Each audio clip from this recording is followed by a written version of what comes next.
ba bloquer ba kanga frontière à Rwanda na Congo, Burundi na Congo, Tanzanie na Congo, Uganda na Congo. Mais ba commandant ba généraux oyo bazali ko travailler pour impulsion à Rwanda. Rwanda a sakani na Congo pendant longtemps. Batoyema Rwanda officiellement na mboka o bazali ils a AFDL. Baka officiellement ba James Kabarebe, ba Bizi Makara, ba kota na mboka biso officiellement na Mosé Kabila. Ba fanda à partir de wana ba signer ba accord na bango oyo concerné Congo te. Maintenant bato na ba fanda ba su miel. Ba signer ba contrat. Ba signer ba contrat les ba sala ba accord na bango wana pour la minerie à Congo. Ba signer ba accord ya ko coach de service de renseignement à Rwanda. Ba kota na Congo ba sa tire na Congo.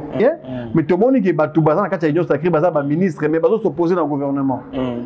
Et ça il m'a raté mais juste pour na makambundé ngezala ki ba président pour oliga kimia un homme de paix il y a za kimia nzambe pesa za muta kimia mais ba biso boto bongote les mal du Congo réside à la gouvernance de Kabila. Ah ouais. Ouais, si nous avons plus de 8 millions de morts, plus de 8 millions de morts, Kabila était là. Quand on tuait les Congolais, ils ne disaient rien. Quand nous parlons de la 4e République, nous parlons du changement de la Constitution. Tous la Constitution, il y a biso moko. Oyo toza nango eza biso te ezali Constitution française. Quand Congolais azali distrait, akinobeta musique a fali. À Mélanaï, pour la pourquoi à Lali, mais éviter que ça n'a pas droit à revendiquer pour à ça beaucoup plus mieux, à ça épanoui, à se retrouver, à trouver équilibre.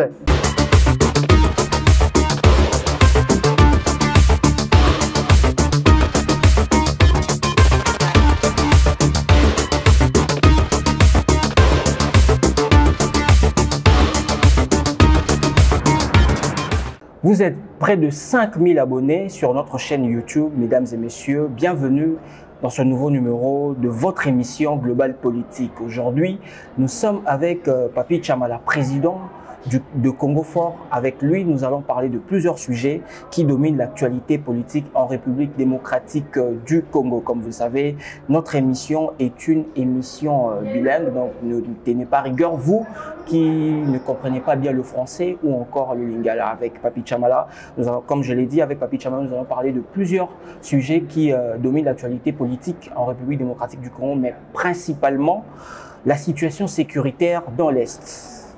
Papi Tchamala, Mbote. Mbote moi Mbote. Oui, madame, on a Global Politique, Toyambio pour la première fois. Vos impressions pour l'émission Global Politique. Et bon retour d'ailleurs, parce que je signale à nos internautes que Papi Tchamala vit en France. Voilà, c'est ça. Merci beaucoup Ndeko pour la koyambangai na pesio botondo mingi na équipe na mobimba. Na Ndeko nyoso baza na sima caméra. Mbote belé pe na sepeli mingi na kei na bino, bisika na bino bola kisiki bozali bato balingi mboka na bango. Po boyaki na aéroport Joana koyambangai. Lelo pe tokutana kati na émission esika oyo po tobela makambo etali mboka na biso. Yango na ndimaki na bi bandeko batondisa mina bolingo ya mboka na bango. Ngai pe atondisa mina bolingo pour na mboka na ngai.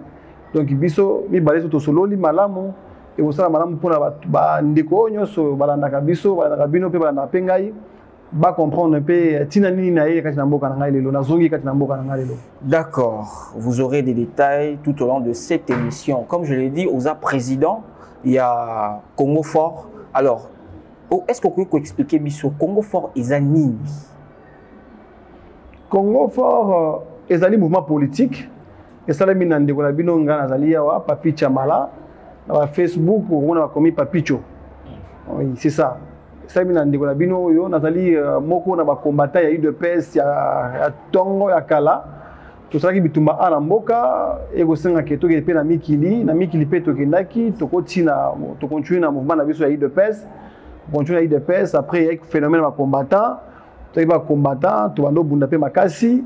Et vous savez que moi, Mboka, Bisso, papa Tshisekedi, Félix, c'est le président de la République, avec Ozoua Bokonzi en 2018, il a reçu Bokonzi, il y a une de PES, il y a une idéologie, il y a un courant politique au sein d'un parti politique. Malheureusement, la philosophie de Mboka Bisso, le courant est raté. na bandai ko sala ngo na ndo sala na ndo prôner ba idée na ba idéologie mususu kaka yango dérivé ya UDPS mais na ndenge mususu lolenge mususu et ko sala ke na kati ya UDPS kimia ezala so mingi te na ba position na ngai po bando tinda ngai te mais na ok ndenge ya Congo fort lokola association na kati ou bien courant politique au sein de l'UDPS et ko sala makeno on peut kimia te pour biso tozali bato autorisé ko prôner ba valeur sans que non na za libanda bon nga zali mwana UDPS Congo fort ezali mwana oyo abotami na UDPS abimi pe asali parti politique mouvement politique la libanda ya UDPS yango wana biso na Congo fort tozali ko prôner des lignes oyo mutu nyonso oyo adhérer na idéologie il faut à s'imprégner nango tozali ko lutter contre toutes les formes ya ba anti-valeurs moyibi, escroquerie, malgouvernance, malgestion, onyoso ya mabe, oye bomakamboka, oye frenakamboka, Congo fort azali ko prôner tolérance zéro. Congo fort azali na kati ya ligne oyo, soki oyibi tonga, ozwa mbano oyo ya makasi tonga pamba, ozwa mbano ya makasi. Vous allez comprendre. Tonga ka pamba. Ce qui biso toli ko prôner na tolérance zéro, soit le but tolérance zéro na impunité face à l'impunité, c'est ça. Ne Congo fort. Mi balé zali oyo lo lenge ko kanisa changement de mentalité. Pour to monique biso wa congolais, tout ça ba culture oyo bazo benga religion, ya ko kumisa oyo zali mabe. Onyo zali mabe a na mboka na biso to kumisaka. Na ngonda biso Congo fort to telemi na loboko ya UDPS. Pour na kotelemela nzela o nyoso ya mabe wana ke Congo fort okutana nzela na ye na biloko wana Congo fort kotelemela yo. Très bien. Nautoloba tout à l'heure que outil libanda mboka. Alors en tant que acteur politique ndenge nous avons na évolution ya mboka na ndenge za libanda et loko nini oyo yo par exemple otika kité et que tant okei omoni komi ko salim évolution ya mboka selon œil na yo na ndenge za libanda eza ndenge. Merci ndeko pona motuna na libanda na mboka évolution ezali makasi par rapport na mokonzi na biso oyo yasika évolution ezali makasi lelo oyo na kiti na aéroport Anjili année passée na yaki na futaki go pass mais lelo na futi go pass te. Au monde il y a les bosso ya ngwana déjà oyo mopaya lokolanga il faut étiquer ngaki non ko futa na aéroport presque 45 ya Covid na 50 ya go pass na futi ya ngote déjà na awa na komi na moni lokwana mais na libanda mboka biso ko tala différenté même pas 5 francs même pas 100 francs na futi. OK mbalo na aéroport na futi logo mote après ka bandeko na biso ba mimelo ba sac wana main d'œuvre wana coup de main wana mwako po ya mai mutamela wana ezanga raté pour tozali ba africain raté wana mentalité na biso voilà mais que libanda ndenge to libanda ko mona mboka na biso mingi eza ko sala mokoza mboka azosala ba eko ya mokoza mboka libanda e monania pezo yokana ayaka mingi to moni respect ya oyo Congo a retrouver libanda mais malgré musala eza bele ya ko sala mais na libanda changement ya kotala mboka na biso ezali ebele olobini na kuti ya échanger baso de moutons otomoni gratuité ya enseignement ozomona mais malgré l'école misusu kara public pe bazo senga pe bana misusu ba Minerval yango tozo ba changement de mentalité olobeli pe so de mouton mais président de la République alingaki en fait à salaki à ça qui était projet wana et qui les liboso pourquoi pour réduire l'embouteillage na la ville à Kinshasa mais tout le monde a que l'embouteillage est rare l'embouteillage wana ezali changement de mentalité ndé faut kota makasi pourquoi parce que le tozo yawa na moni mutu azali ko sala on dirait marche arrière na so de mouton wow azo sala de virage na likolo alinga kota boye mais lequel nga na otuna chauffeur na bi o nini banga sala wana wanga baluka ozomona déjà a occasionné souka na bouchon ba wewa bazo kota bazo bima mais banzela pesa banzela zate pourquoi parce que banzela secondaire nyoso oyo esungaka ke mboka avancer bien nyoso eza kokufa malgré que bazo kosala ba misala tu sens que non na surpopulation le susu ezo ko favoriser bambula peso beta banzela ezo linda D'abord, mon conduit Félix Tshisekedi a un salami à Rosala. Bato baza ebele na Kinshasa. Sous population hein. Bato ba otambola mo piko. Bato bazo tambola mi piko na Kinshasa wa. Bato bazo kota omoni bato akoti koto bato on marche un peu en masse sur population. Yo so nazo ko favoriser ba développement ba infrastructure. Très bien. Alors, toujours côté dossier, en tout cas, mesdames et messieurs, ce dossier de la situation sécuritaire dans l'Est, en tout cas, et qu'on faire partir vraiment la grande partie émission d'Abisso parce qu'ils allaient actualité. Jeudi, président de la République a sali annonce à la nation. Annonce on a battu belé va dire que Zélango. Vu la situation dans l'Est, bato kufa, viol, tout ça, massacre tout Bunagana, ils ont voilà occupé na rebelle M23 bazo bundisa armée nabiso FARDC.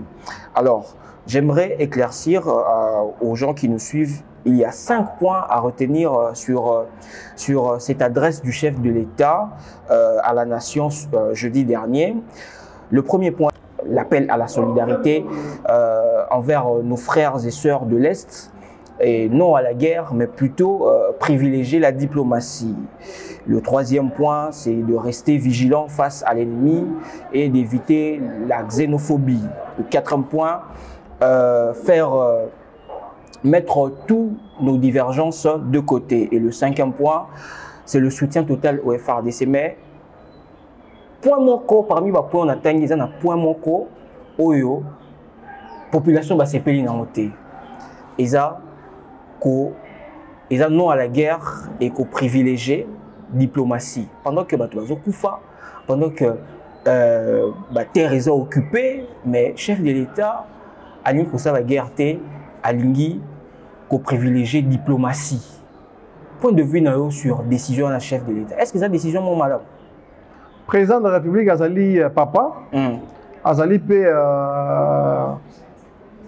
mutu oyo na nature na ye aza mutu oyo azo pone mingi ba diplomatie na paix mais population ont bénéficié mort ils ont bénéficié de leur côté diplomatie Azali mais en même temps batuana o azo approcher bazo salai bazo tchai meli mokozambo Azali mutu ya paix aza mokonza mboka lelo oyo akuyi koya liboso ya télévision te alobi ke non allez déclaration à guerre akoloba ngo te mais biso population to se prendre en charge ozomona oui netinga na se prendre en charge dès la semaine prochaine na ko lancer marche awa ya kafu oyo ya soutien à FARDC déjà parce que mokonza mboka alobi ke non solidarité na ba FARDC ce n'est pas solidarité au nanda kuna ozolia semula il faut zanzela ba mona que non population comme la télémi même la presse aussi presse téléma presse ya ba tout baye la semaine prochaine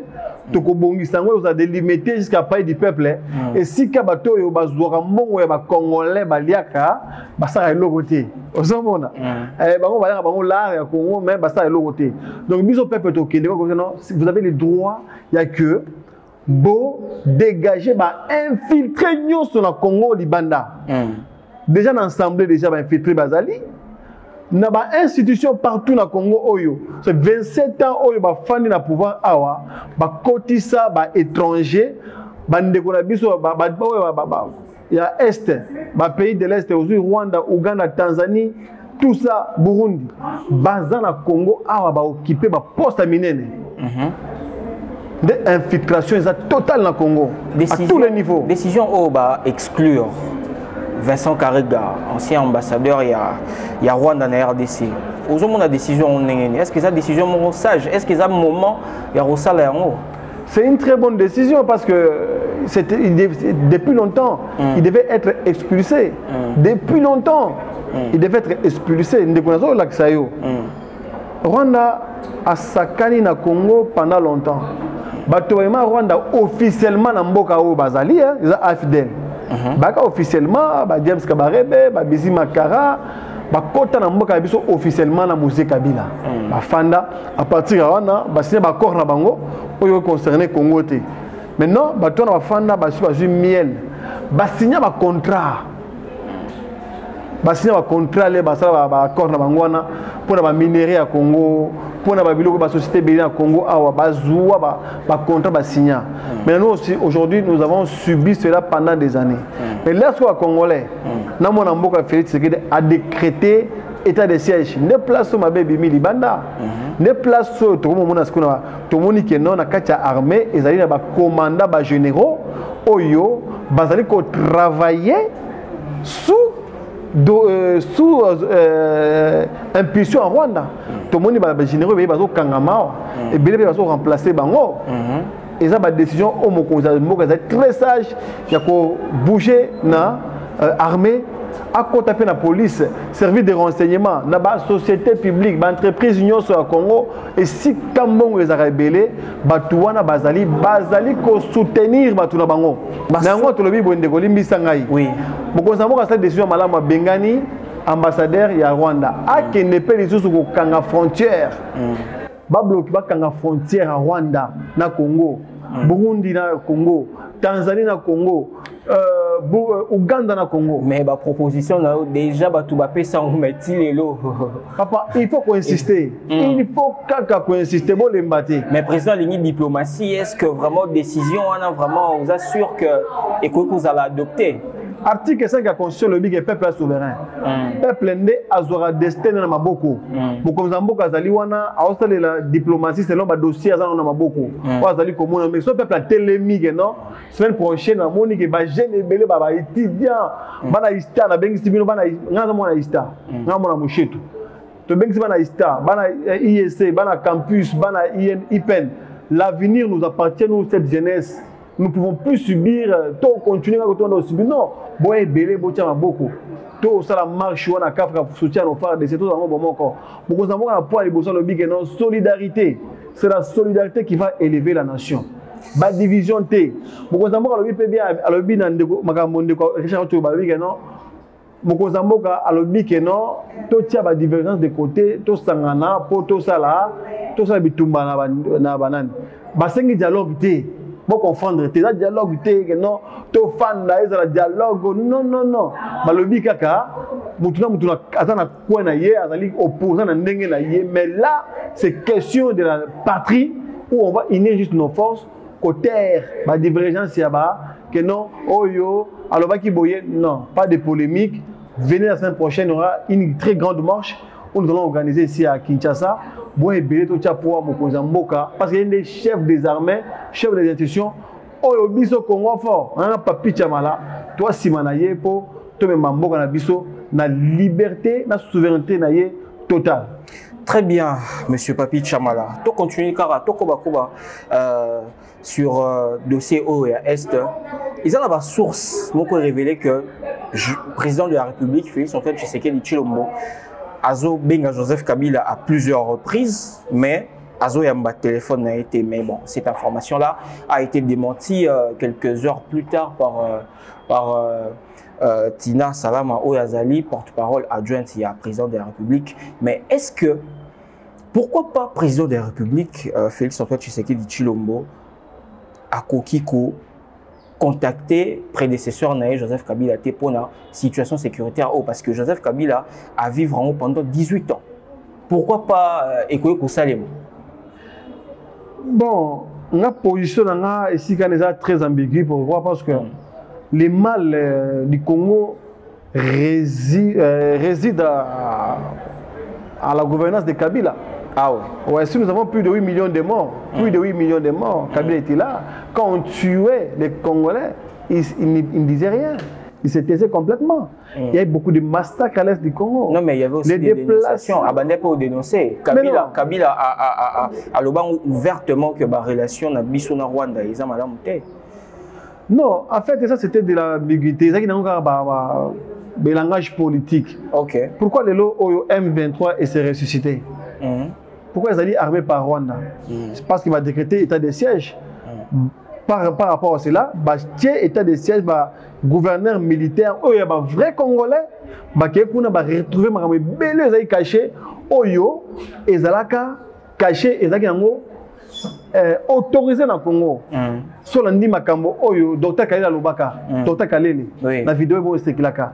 Alobaka ba signé ba accord il y a coach de service de renseignement à Rwanda. Ba kota na Congo ba tire na Congo. Na kota bango officiellement ezali Kabila, le président Kabila. Il connaît beaucoup de choses. Donc pour na ba intérêt na bango ils ont laissé nos frères massacrer, tuer et piller les minéraux dans biso, peuple congolais à souffrir. Mon frère, Tozali, le pays le plus pauvre du monde. Oui.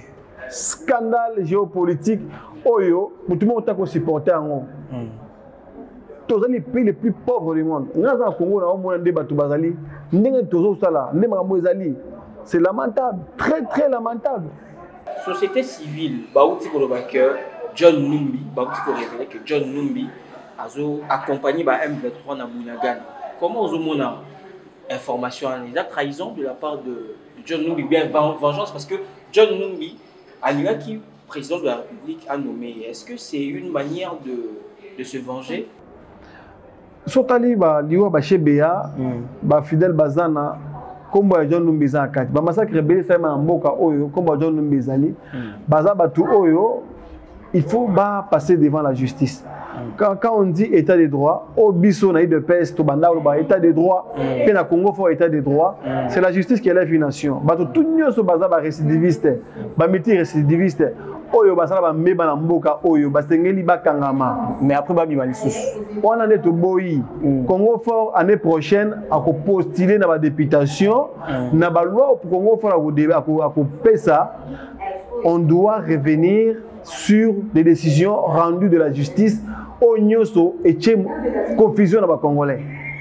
Donc nous, quand nous serons là, nous voudrions mieux bien que toutes les décisions ambiguës, au Nyoso et corner dans la incompréhension, on ne peut pas comprendre l'été, il faut réparer en haut. Merci, Monsieur Papi Tchamala. Je vous rappelle que nous sommes avec Papi Tchamala, président de Congo Fort. Congo Fort qui est une structure qui soutient les actions du président de la République, Félix Antoine Tshisekedi Tshilombo. Tout chuté dans le dossier guerre de l'Est, discours, il y a président de la République, l'habitant et Salemi, ma réaction et Salemi. Notamment il y a Noël Tiani Oyo, Azaki déçu na propos du président de la République. Mais pourquoi à chaque fois le président de la République a ça toujours sortie médiatique ou bien adresse à la nation, ils aura toujours objet de critiques? Non, on est classique. On est classique partout dans mon kili. Na katia champ politique ou bien n'importe où, tout basa d'accord na mutute. Ok. Mais il y a Félix Tshisekedi qui. Mais non, on a soutenir le discours naïe, un bon discours que je salue. Voilà, je suis à 100% dans mon Mozambique à lobby. On privilégie la diplomatie. Oui, on privilégie la diplomatie. Mais Bissopé, en tant que acteur politique, en tant que peuple souverain, Bissopé à côté de la Bisso, tu as pression dans Zéla, parce que c'est la seule arme où tu as Oyo, tu as contre Baïni. Mais c'est un bon discours. Batiani Baza d'accord, oui, c'est leur droit.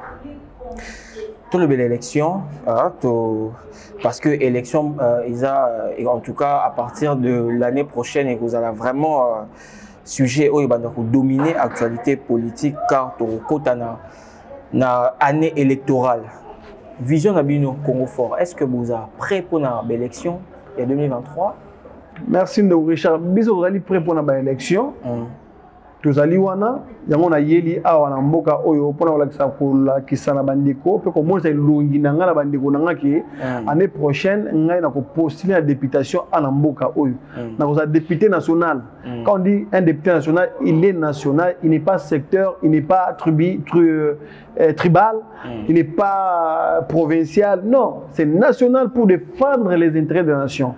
Donc je peux postuler partout où je voudrais, je suis un Congolais. Il y a un besoin à Congo Fort, nous viendrons avec un projet de société. Nous ne viendrons pas juste pour parler avec l'argent ou bien des t-shirts donnés aux gens. Les Piodi, Makaya, Bokopesta, Batuno, Congo Fort, ils s'opposent farouchement à ces pratiques-là qui nuisent. Pour soutenir le président de la République? Bien sûr, nous sommes derrière le président de la République, la présidentielle. Mais par contre, dans la députation, est-ce que vous êtes content il y a majorité présidentielle et plutôt majorité parlementaire au président de la République. Tous allés contre les bisotés. Vous êtes insatisfait? Insatisfait même pas toi contre Nango. Pourquoi? Parce que les union sacrée, hein, ils allaient bien, mais tout le monde qui est battu, quand il y a union sacrée, il ministre, mais ils s'opposer dans le gouvernement. Et ça, il m'a raté. Mais juste pour ma qui va président. Pour le Kimia, un homme de paix, il y a un Kimia, un homme de paix, Kimia. Mais ma biso boto bon côté. Depuis Kala, tout ce Kabouani. Mais qu'est-ce pourquoi nous voulons que non, Mokozambo a prôné paix. Mais nous l'année prochaine nous serons là. Bon voter les biso oyo, to ko pesa Mokozambo to pesa goût à Congo. Ba Congo doit rezonga ce Congo fort à masolo. Pourquoi? Parce que Congo fort à un vrai discours. Il y a 4e République. Tout remettre à zéro. Tout, mon frère Richard, on parle très bien. Tout remettre à zéro. Armée, service de renseignement, entreprise publique, constitution. Quand nous parlons de la 4e République, nous parlons du changement de la constitution. Tous la constitution, il y a biso mon corps. Constitution française. Copier-coller, il y a Mindele. Mindele congolais. Quand congolais sont distraits, à qui nous met la musique à Fali, à Mélanaï, pour la pourquoi à Lali, mais éviter que ça n'a pas droit à revendiquer pour à ça beaucoup plus mieux, à ça épanoui, à se retrouver, à trouver équilibre. À ça moussala, à ça voiture, à ça ndaku, à ça santé, à ça sécurité, à ça épanoui, n'a pas droit à y mais même l'article, si je ne me trompe pas, 35 il y a constitution et parce que non, tout jeune congolais a droit de travailler. Mais ce sont des droits constitutionnels. Oh yo, tout il faut ça là en haut. Mais biso on a poto on a mboka biso, tout le monde est distrait. Ah ouais, tout le monde se peut là, commentaires. Ils se nourrissent des commentaires. Tout le monde est dans la radio naïe, alors il y a des commentaires, mais il est content. Avec un commentaire, et Kambundi, mais qu'est-ce que tu fais? Tu ne fais rien. Tu écoutes quelques commentaires. Là, Congo Fort reviendra avec la pratique. Stop à l'impunité. Stop au détournement des deniers publics. Moutouaï bimbongo, na discours nanga liboso, malgré batebele basi baé ko bongiselanga ngo ba boyango, on prend la peine de mort. Pour le détournement des deniers publics, pour la corruption, Congo Fort, Azali pour l'application à peine de mort, pour la Congo Awa, Batika jamais quoi abolir peine de mort. Et ça d'actualité, mais ça la Kangote. Mais Congo Fort, par rapport à vu l'urgence, tout le monde a détournement. Namboka Oyo, tous les jours de détournement. Mais le peuple a souffert. Mais qu'est-ce qu'on fait? C'est une mentalité d'abord. Ils ont mabé. Qu'est-ce qu'il faut? Il faut aller avec des mesures très dures. La Chine est allée, États-Unis est allé, droit de l'homme, banda chinois, banda américain. Pourquoi ils jouent avec nous? Parce que nous sommes faibles, parce que nous sommes naïfs. Mais nous, Congo Fort, avec le président de la République, nous serons là derrière pour rendre ce pays réellement fort. Merci. C'était les propos de Papi Chamala, qui est le président de la structure Congo Fort. Mesdames et messieurs, nous sommes arrivés à la fin de cette émission, mais un dernier mot, un petit mot de la fin, en quelques secondes seulement. Juste un grand merci à vous pour votre accueil. Et puis, je remercie d'abord tous les camarades des Congo Fort partout dans le monde entier. Vous me soutenez. Vous avez adopté cette idéologie des Congo Fort. Restez là, vous qui matez, n'ayez pas peur. Des fois, c'est difficile, des réunions en réunion, des incompréhensions, les départs. Ah oui, voilà, c'est comme ça la guerre. Quand on est là dans un combat politique, on ne lâche pas, on reste là. On reste. Celui qui part, c'est un lâche. Il ne faut pas être des lâches. Soyez pas des naïfs. Soyez pas des personnes fatiguées. Non, soyez des personnes fortes, déterminées. Vous avez un maquillage comme un Rwandais. Donc, il faut que diplomatie. Merci beaucoup. Merci. Alors, tu as cette émission Nabiso, merci. Vous continuez à vous abonner à compte YouTube Nabiso et à Grand Congo. Et déjà, toujours vers 5000 abonnés. C'est la fin de cette émission. On se retrouve très prochainement. Au revoir.